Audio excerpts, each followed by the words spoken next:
இந்த நாளில் இருந்து 31 வருஷத்துக்கு முதல் ஸ்ரீலங்கா வான்படையால் குப்பாரா குண்டுகள் ஸ்ரீலங்கா அரசால குண்டு போட்டு ஒரு 7 குண்டுகள் தொடர்ந்து பிணக்குவியல்களாகவும் அழுகுறல்களாகவும் ரத்தமும் சதையும் சேர்ந்துடக்கூடிய 36 பேர் இந்த தேவாலயத்திலே வேண்டும் என்று எங்களுடைய மக்களை கொன்றளித்த படுகொலை செய்த அமெரிக்க அரசினுடைய ஒரு கோர தாண்டவத்தின் மூலம் பஞ்சம் தேடி அடைக்கலம் தேடி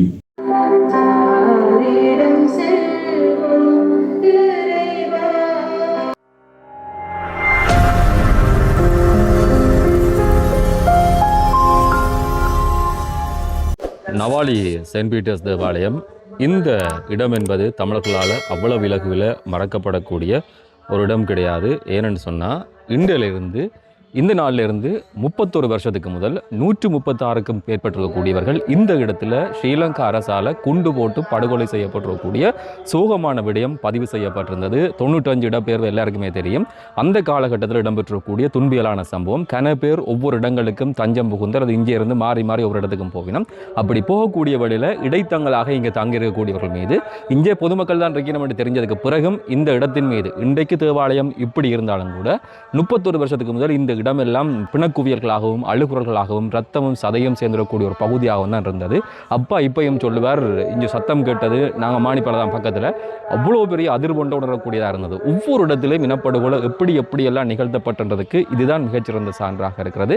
இன்னும் சொற்ப வழியில் இங்கே வந்து இதை நினைவு கூர்ந்து அவர்களுடைய ஆத்மார்த்தமாக அவர்களுக்கான அஞ்சலிகள் செலுத்தப்பட்டு இந்த தேவாலயத்தில் விசேட வழிபாடுகள்லாம் இடம்பெறிருக்கு. என்ன நடக்கு அப்படின்றது தான் இந்த காணொலியில் பார்க்க போகிறீங்க. அது 1995 ஜூலை யாழ்ப்பாணம் நவாலில் இருக்கக்கூடிய செயின்ட் பீட்டர்ஸ் மற்றும் அந்த தேவாலயத்தில் இருக்கக்கூடிய கோயில் பாதுகாப்பும் அடைக்கலமும் தேடி போரின் காரணமாக இடம்பெயர்ந்து வந்த மக்களால் நிரம்பியிருந்தது. மக்கள்ன்றதை விட தமிழ் மக்கள்ன்றது தான் பொருத்தமாக இருக்கும். இடம்பெயர்ந்து வந்த மக்களுக்கு உணவு, அதே மாதிரி தற்காலிக கழிப்பறைகள் இவற்றை செய்கிறதுக்கான உதவிகளை வந்து தேவாலயத்தில் இளைஞர் கழகம் அதே மாதிரி தான் நவாலில் இருக்கக்கூடிய மக்கள் எல்லாம் செய்து கொண்டிருந்துச்சுன்னா சம்பவத்தை நேரில் கண்டவர்கள் சொல்லிடக்கூடிய வாக்கின்படியும் உயிர் தப்பியவர்களுடைய கூற்றின்படியும் ஜூலை மாதம் 9ஆம் தேதி பிற்பகல் 4:30க்கும் 5 மணிக்கும் இடையில் தேவாலயத்தை சூழவும் கதிர்காமுருகன் இந்து ஆலயம் அதன் அயற்புறங்களில் வந்து புக்காரா என்று சொல்லப்படுற விமானத்திலிருந்து 8 தொடக்கம் 13 குண்டுகள் வீசப்பட்டது. இதில் நூற்றுக்கணக்கான மக்கள் கொல்லப்பட்டார்கள், பலர் காயமடைந்தார்கள். கொல்லப்பட்டவர்களை வந்து 4 வயசு மற்றும் 68 வயசு இருக்கக்கூடிய 2 பேரும் அடங்கிவினர். இதன்போது இடம்பெயர்ந்த மக்களுக்காக தொண்டர்களாகவும் இளைஞர்களாகவும் சமையலில் ஈடுபட்டிருக்கக்கூடிய அந்த பகுதி கிராம சேவையாளரும் கொல்லப்பட்டதில் அடங்கினர். கொல்லப்பட்டாக்களில் அன்னளவா 45 பேர் இந்த நவாலி பகுதியைச் சேர்ந்தவர்கள். அதிகமானவர்கள் அடைக்கலம் தேடி இடம்பெயர்ந்து நவாலிக்கு வந்தவர். அன்றைய தினம் ஒரு குடும்பத்தைச் சேர்ந்த 13 பேர் கொல்லப்பட்டார்கள். ஒரு சிறுவனுடைய உடல் கண்டுபிடிக்கப்படவே இல்லை. வீட்டை தான் போய் பார்த்தபோது 18 வயதான மகளின் சடலத்தின் கீழே தன் உறவினருடைய குழந்தை ஒன்றை வந்து உயிரோட கண்டெடுத்தது என்று சொல்லி இன்னும் ஒரு பெண் விவரிக்கிறார். சில சடலங்கள் சில நாட்களின் பின்னரே மீட்கப்பட்டது. தலைகளற்ற முண்டங்களாகவும் நிலங்கள் எங்கேயும் பறந்து கிடந்து இருக்கக்கூடிய அந்த சூழல் என்றதும், சில உடல்களுடைய தலைகள் மரத்தின் மீது இருந்து கண்டெடுக்கப்பட்ட நிலைமை என்றதும், பல உடல்கள் அடையாளம் காண முடியாதபடி கருகியிருந்த நிலைமை என்றதும் அன்றைய தினம் இருந்திருக்கக்கூடிய அந்த யதார்த்தமான நிலைமை. யாழ்ப்பாணத்திலிருந்து நவாலி நோக்கி ஏராளமான துவிச்சக்கர வண்டிகள் பயணித்தன. சடலங்களும் அவற்றின் பாகங்களும் வீதி எங்கும் சிதறி கிடந்ததாக கத்தோலிக்க பாதிரி ஒருவர் குறிப்பிட்டார். ஆரம்பத்தில் கத்தோலிக்க பேராயர் மற்றும் சர்வதேச செஞ்சிலுவை சங்கம் ஆகியோரை மேற்கோள் காட்டி இந்த தாக்குதலில் 65 பேர் கொல்லப்பட்டதாக ஊடகங்கள் செய்தி வெளியிட்டது. பின்னர் இந்த எண்ணிக்கை 117ஆக அதிகரித்தது. கிராமவாசிகள் 147, 165, அதே மாதிரி தான் 217 சொல்லி வேறுபட்ட எண்ணிக்கையை குறிப்பிட்டார்கள். சிலர் 300 பேர் வரை கொல்லப்பட்டதாகவும் சொல்லிச்சினர். சம்பவத்தில் பாதிக்கப்பட்டவர்கள் பல்வேறு பகுதியிலிருந்து இடம்பெயர்ந்தவர்கள் என்பதாலே காயமடைந்த பின்னர் பலர் உயிரிழந்ததாலும் உயிரிழந்த மற்றும் காயமடைந்தவருடைய சரியான எண்ணிக்கையை உறுதிப்படுத்துறது கடினமாக இருந்தது. இருந்தாலும் கூட வான்வழி குண்டுவீச்சினால் ஏற்பட்ட காயங்களால் ஏற்பட்ட உயிரிழப்பு என்று சொல்லி சாதாரணமாக இந்த விஷயத்தை யாருமே கடந்து விட முடியாது. அதுதான் நவாலி செயின்ட் பீட்டர்ஸ் படுகொலை. 31 வருடங்கள் கடந்தும் தொடர்கிற அந்த துயரத்தை தமிழ் தேசிய மக்கள் முன்னணியினர் இந்த நாளில் நினைவு கூர்ந்தார்கள். அதற்கு தமிழ் மக்களுடைய இந்த உரிமை போராட்ட வரலாற்றில் சிங்கள பௌத்த பேரினவாத ஆட்சியாளர்கள் தொடர்ச்சியாக தமிழ் மக்கள் மீது இனப்படுகொலைகளை நிகழ்த்தி வந்திருக்கிறார்கள். அந்த வகையிலே 95ஆம் ஆண்டு யாழ்ப்பாண குடாநாட்டை ஆக்கிரமிப்பதற்கு சந்திரிகாவினுடைய தலைமையிலே இராணுவ நடவடிக்கை முன்னெடுக்கப்பட்ட பொழுது உயிர் பாதுகாப்பு கருதி இடம்பெயர்ந்து வந்த மக்கள் நவாலி சென்ட் பீட்டர்ஸ் தேவாலயத்திலே தஞ்சமடைந்திருந்த பொழுது இங்கே தஞ்சமடைந்திருப்பவர்கள் அப்பாவி பொதுமக்கள் என்று நன்றாக தெரிந்து கொண்டும் கூட சந்திரிகாவினுடைய ஆட்சியிலே விமானப்படையினரால் மேற்கொள்ளப்பட்ட கண்மூடித்தனமான தாக்குதலிலே நவாலியிலே பெருமளவான மக்கள் படுகொலை செய்யப்பட்டிருந்தார்கள். அவர்களுடைய பெயர் விவரங்கள் இங்கே பொறிக்கப்பட்டிருக்கின்றது. கிட்டத்தட்ட 136 பேர் இந்த தேவாலயத்திலே படுகொலை செய்யப்பட்டிருந்தார்கள். தேவாலயமும் பாரிய சேதத்துக்கு உட்பட்டிருந்தது. இந்த படுகொலைகளுக்கும் இன்று வரை நீதி கிடைக்கவில்லை. பட்டவர்த்தனமாக ஸ்ரீலங்கா விமானப்படையினருடைய தாக்குதலிலே தான் இந்த மக்கள் படுகொலை செய்யப்பட்டார்கள். கொல்லப்பட்டவர்கள் அனைவரும் அப்பாவி பொதுமக்கள் என்பது வெட்ட வெளிச்சமாக தெரிந்திருந்தும் கூட இன்று வரைக்கும் இந்த படுகொலைக்கு எந்த விதமான நீதி விசாரணைகளும் இல்லை. இந்த படுகொலை உட்பட தாயக தேசமெங்கும் நடைபெற்ற பல நூற்றுக்கணக்கான படுகொலைகளுக்கு நாங்கள் நீதி கோரி வருகிறோம். எங்களை பொறுத்தவரையிலே ஒட்டுமொத்த தமிழ் தேசத்தின் மீது நடைபெற்ற படுகொலைகளுக்காகவும் ஒரு சர்வதேச குற்றவியல் விசாரணை ஒன்று நடைபெறுவதனூடாகத்தான் நாங்கள் அந்த நீதியை நிலைநாட்டிக் கொள்ள முடியும். இந்த நவாலி படுகொலை செய்யப்பட்டு 31 வருடங்களுக்கு முன்னர் இந்த மண்ணிலே எங்களுடைய மக்கள் கொத்து கொத்தாக படுகொலை செய்யப்பட்டிருந்தார்கள். தொடர்ந்து இந்த மக்களை இந்த இறந்து போன எங்களுடைய உறவுகளை நினைவு கூறுகின்ற அதே நேரத்திலே படுகொலை செய்யப்பட்டவர்களுக்கு நீதி வேண்டும். சந்திரிகா உட்பட இந்த ஆட்சியாளர்கள் அனைவரும் சர்வதேச நீதிமன்றத்தின் முன்னாலே நிறுத்தப்பட வேண்டும். எங்களுக்கு ஒரு நீதி கிடைக்க வேண்டுமாக இருந்தால் ஒரு சர்வதேச குற்றவியல் விசாரணை ஒன்று நடத்தப்பட வேண்டும் என்பதை இந்த இடத்திலே வலியுறுத்திக் கொள்கிறோம். தொடர்ந்து மாலை 5:30 மணி அளவிலே அருட்தந்தை வசந்தன் அடிகளார் தலைமையிலே விசேட வழிபாடு ஒன்றும் நவாலி சென்ட் பீட்டர்ஸ் தேவாலயத்திலே இடம்பெற்றது. ஏராளமான பொதுமக்கள் இதிலே கலந்து கொண்டார்கள்.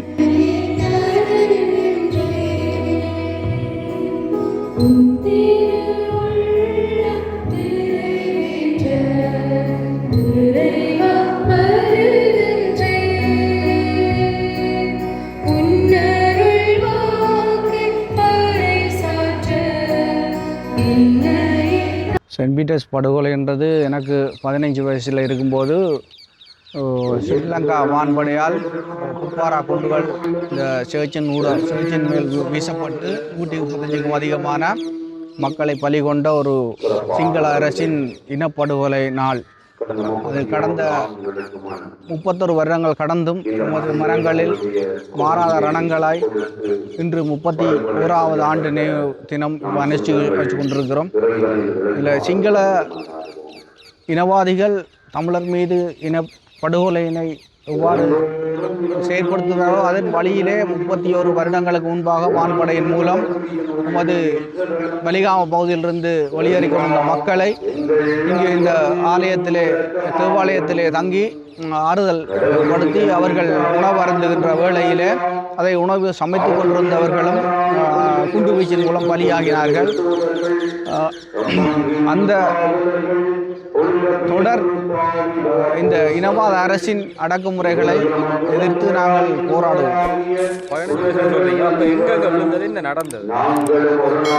நாங்கள் ஊரில் இங்கே இந்த கிராமத்தில் இருக்கும்போது இடம்பெயர்ந்து வந்து தஞ்சம் வந்து இந்த ஆலயத்தில் இருக்கின்ற போது புகாரா வந்து முதலாவதாக நவாலி சிறுமுருகன் ஆலயத்துக்கு முன்பாகவும் அடுத்த குண்டு இந்த சென்ட் பீட்டர்ஸ் ஆலய வளாகத்திலும் அப்படியே தொடர்ந்து குடியிருப்புகளிலே ஒரு 7 குண்டுகள் தொடர்ந்து போடப்பட்ட வண்ணம் இருந்தன. அதிலே அவயவங்கள் இழந்து இறந்தவர்கள் தான் கூடுதலாக இருக்கிறது. அநேகமாக இந்த வாகை மரத்திலே கூட தசையும் இரத்தமும் நீண்ட காலமாக காட்சியளித்த வண்ணம் காணப்பட்டிருக்கின்றது. அதன் விளைவாக பல வீடுகள் சேதமாக்கப்பட்டன. இதன் ஒரு சந்திரிகா அரசினுடைய ஒரு கோர தாண்டவத்தின் மூலம்தான் இந்த வான்படையின் தாக்குதல் இடம்பெற்றது. 30 அதாவது இரத்த காட்சி, இரத்தமும் தசை துண்டுகளாகவும் தான் இந்த நவாலி கிராமம் காணப்பட்டது. கூடுதலாக மக்களுடைய அவலக்குரல் தான் இந்த நவாலி மண்ணிலே ஒலித்ததாக இருந்தது. அதன் பிற்பகுதியிலே கூட இந்த போக்குவரத்தின் போது கூட அந்த வீதியால் போக்குவரத்து செய்ய இயலாத நிலைமையிலே ஓலக்குரல்கள் ஒரு மாதத்துக்கு கிட்ட அந்த ஓலங்கள் நிறைந்த ஒரு இடமாக காணப்பட்டது. எவ்வளோ காலத்தில் இது இயல்பு நிலைக்கு அநேகமாக இயல்பு நிலைக்கு ஒரு 8 வருடங்கள் சென்றது. கூடுதலாக இந்த மண்ணிலே பாதிக்கப்பட்டவர்கள் என்று சொன்னால் அங்கிருந்து இடம்பெயர்ந்தவர்கள் குறைவாக இருந்தாலும் இந்த இடம்பெயர்ந்தவர்களுக்கான உணவுகளை அல்லது குடிபானங்களை வழங்கியவர்கள், அவர்களுக்கு ஆறுதல் அளித்தவர்கள், அவருக்கான உணவுகளை சமைத்தவர்கள் தான் இந்த பகுதியிலே காணப்படுற இந்துக்களாக இருந்தாலும் கிறிஸ்தவர்களாக இருந்தாலும் கூடுதலானவர் இதில் வந்து பாதிக்கப்பட்டவர்கள். அதில் ஒரு குடும்பத்தை சேர்ந்தவர்கள் கூட அப்படியே கொத்தாக இறக்கப்பட்டது நினைவில் வருது.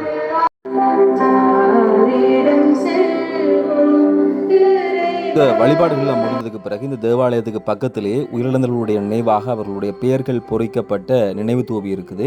அதில் வழிபாடுகள், ஆராதனைகள், இந்த அஞ்சலிகள் எல்லாம் வருடம் தோறும் இடம்பெறது. கடந்த காலங்களில் பல்வேறுபட்ட சிக்கல்கள், பாதுகாப்பு கடுபிடிகள், ஆயுதப்படைகள், காவல்துறையுடைய பிரசனம்னு சொல்லி நிறைய இருந்தது. இன்ற நாளில் அதை ஓரளவுக்கு பார்க்க முடியாட்டியும் மக்கள் சுமூகமாக தங்களுடைய உறவுகளை நினைவேந்தினார்கள்.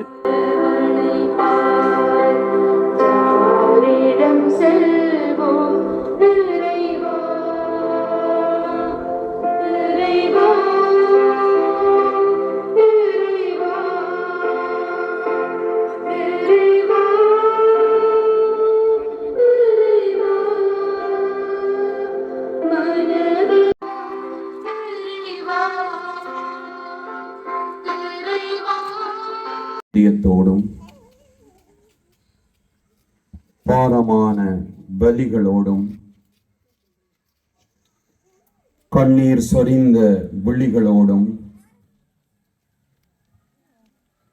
குண்டு விமான தாக்குதலுக்கு இலக்காகி படுகொலை செய்யப்பட்ட நம் உறவுகளை இதயத்தில் தாங்கியவர்களாக அவர்களுடைய நினைவுகளோடும் இந்த இடத்திலே இந்த நினைவு தூபிக்கு முன்னால் நிற்கின்றோம்.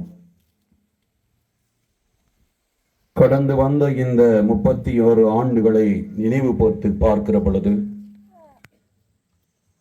நவாலி அன்று இந்த மண் இரத்தம் சொரிந்து நின்றது.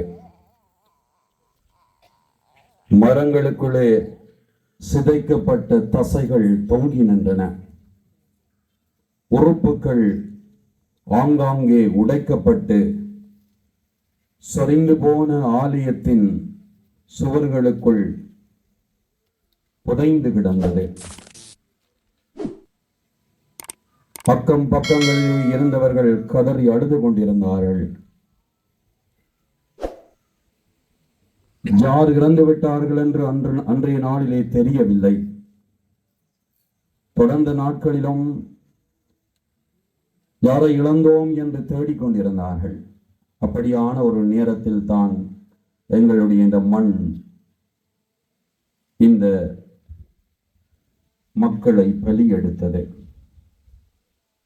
இந்த வேளையிலே அவர்களை நினைத்துக் கொள்ளுகிறோம்.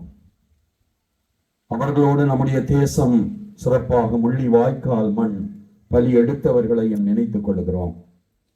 பல உடல்களை தாங்கி என்றும் தமிழ் பற்றோடு நிற்கிற ஒரு தேசமாக, இனமாக நாங்கள் நிற்பதற்கு இந்த நினைவுபடுத்தல்களை, நினைவு கூறல்களே இன்று வரை காரணமாக இருந்திருக்கிறது.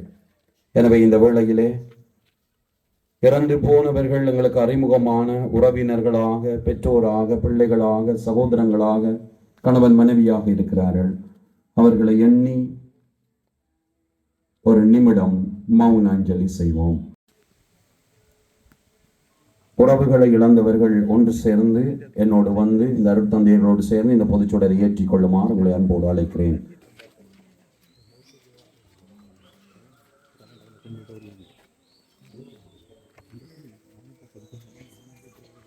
நிகழ்த்துமாறு அருட்தந்தை வசந்த நடிகளாரை அன்போடு அழைக்கிறேன். மிகப்பெரிய இனப்படுகொலையின் ஒரு கட்டத்தை சந்தித்த நாளிலே எங்களுடைய உறவுகளை நெஞ்சமதிலே சுமந்தவர்களாக இந்த நினைவு தூபியிலே நாங்கள் அனைவரும் ஒன்று கூடி வந்திருக்கின்றோம்.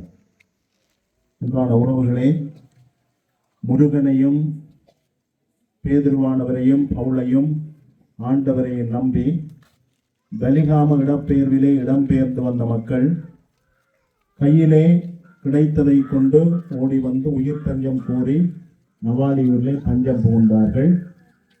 இலங்கையினுடைய விமானப்படை புக்காரா குண்டுவீச்சு விமானங்களின் மூலம் கிட்டத்தட்ட 185க்கும் மேற்பட்டவர்களை படுகொலை செய்தார்கள்.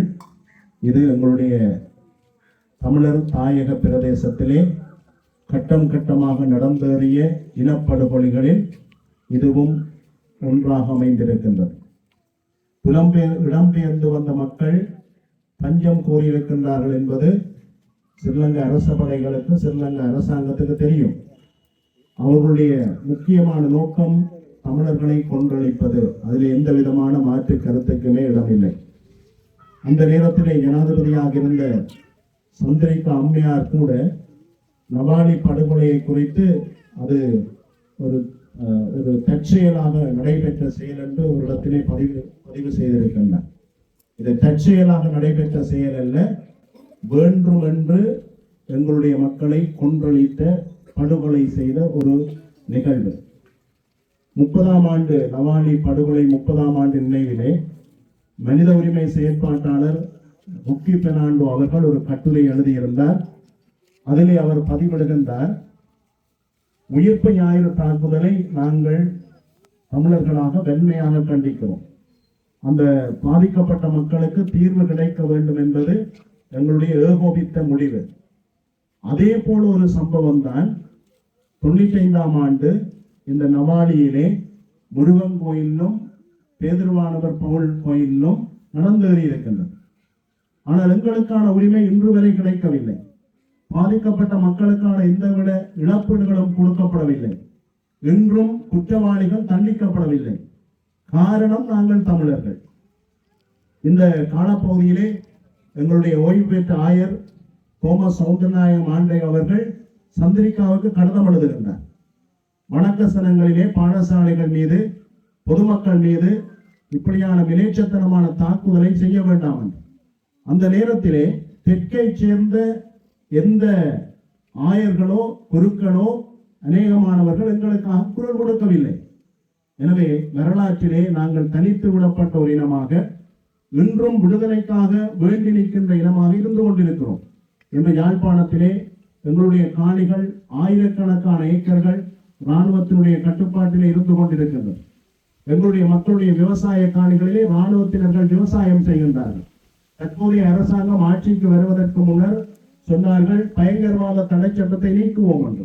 ஆனால் இன்றும் அந்த பயங்கரவாத தடை சட்டத்தை பயன்படுத்தி இன்றும் பலரை கைது செய்து கொண்டிருக்கின்றார்கள், அச்சுறுத்தி கொண்டிருக்கின்றார்கள். இன்றும் எங்களுடைய காணிகள் அபகரிக்கப்படுகின்றது. இன்று வரலாற்றிலே 2009ஆம் ஆண்டு இனப்படுகொலையில் உச்சம் தொட்ட நாள், முள்ளிவாய்க்கால் உச்சம் தொட்ட நாள்.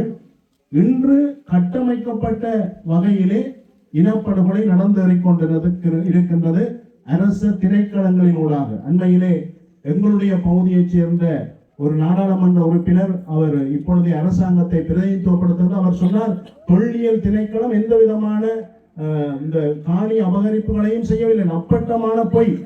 வெடுக்கனாரி மலைக்கு என்ன நடந்தது?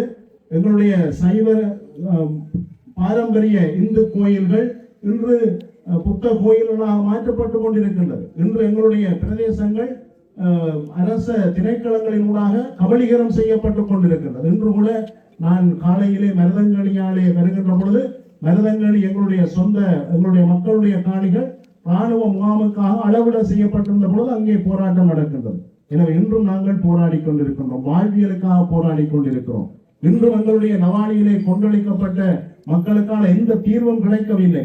எனவே உயிர்ப்பு ஞாயிறு தாக்குதலுக்கு நீதியான விசாரணை நடக்க வேண்டும், அந்த மக்களுக்கு தீர்வு கிடைக்க வேண்டும் என்பதில் எந்த விதமான மாற்று கருத்துக்கும் எங்களுக்கு இடமில்லை. அதே போல நாங்களும் பாதிக்கப்பட்டிருக்கிறோம், நாங்கள் பெரும்பாலாக பாதிக்கப்பட்டிருக்கிறோம்.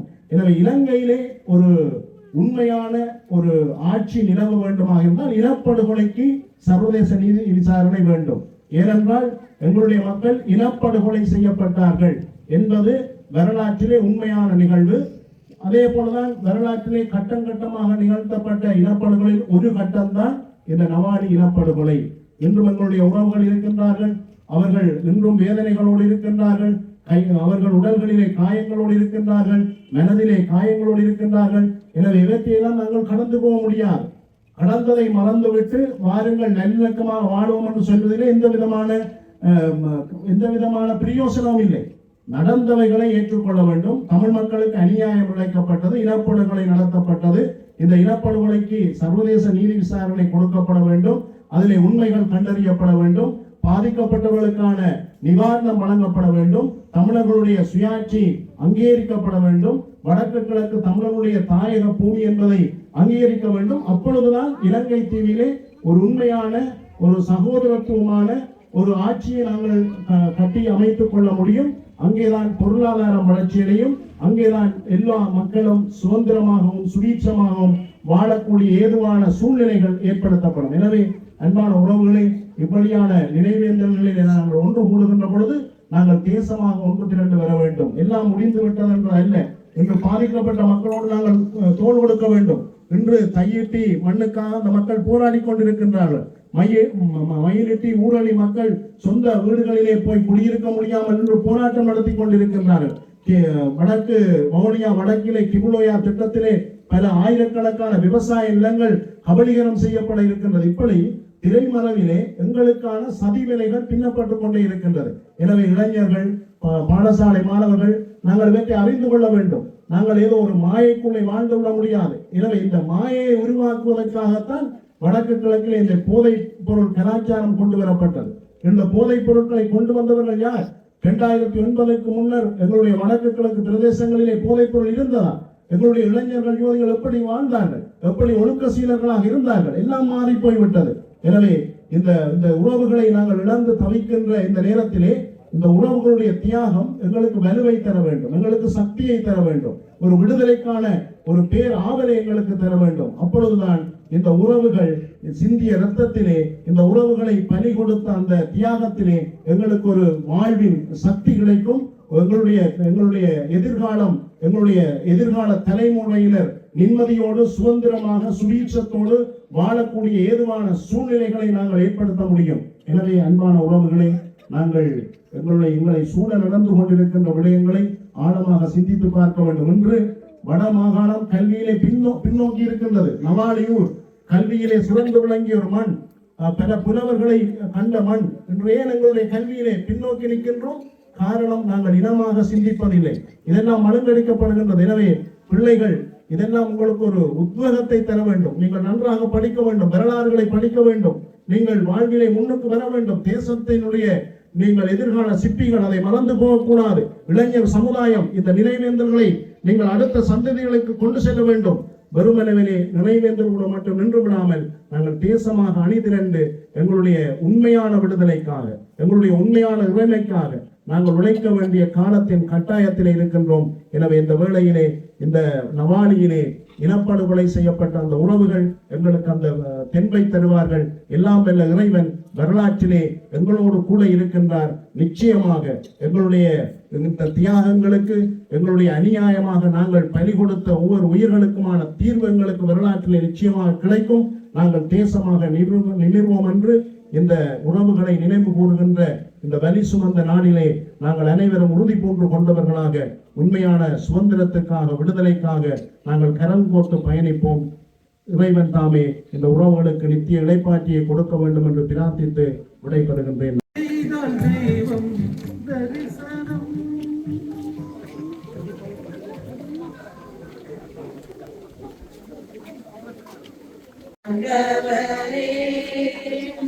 முடிவில்லாத ஒளி அவர்களே ஒளிர்வதாக நீரிமாயின் நினைவு அந்தரையும் பாவங்களை அனைத்திலும் இருந்து விடுவி தரலும். அவன் திருப்பாடலில் படிக்கிறோம். பஞ்சம் தேடி அடைக்கலம் தேடி குருவிகள் போல உம் தூய பீடம் ஓடி வந்த நம் உறவுகள் நிரந்தர அடைக்கலத்தை பெற்றுவிட்ட நிலையில் நின்று கொண்டிருக்கின்றோம். எனவே இறைவா, இப்பொழுது இவர்களுக்காக மன்றாடுகிறோம். பேரன்புள்ள இறைவா, படுகொலை செய்யப்பட்ட எம் உறவுகளை இதயத்தில் தாங்கி நினைவுகளை சுமந்து நின்று வடுக்களோடும் கண்ணீரோடும் நின்று அஞ்சலி செலுத்தும் நாங்கள் அடியார்களுக்காக வேண்டி நிற்கும் வேண்டுதல்களுக்கு செவி சாய்த்திரளும். நிலையான இளைப்பாறுதலையும் சாந்தியையும் அமைதியையும் அளித்திரளும். இவர்களுடைய என்பது ஞாபகார்த்தமாக வழங்கப்பட்டுக் கொண்டிருக்கிறது. குடும்பத்திலே ஒருவர் வந்து இந்த மரக்கன்றுகளை ஞாபகார்த்தமாக பெற்றுக் கொள்ளுமாறு உங்களை அன்போடு கேட்டுக்கொள்கிறேன்.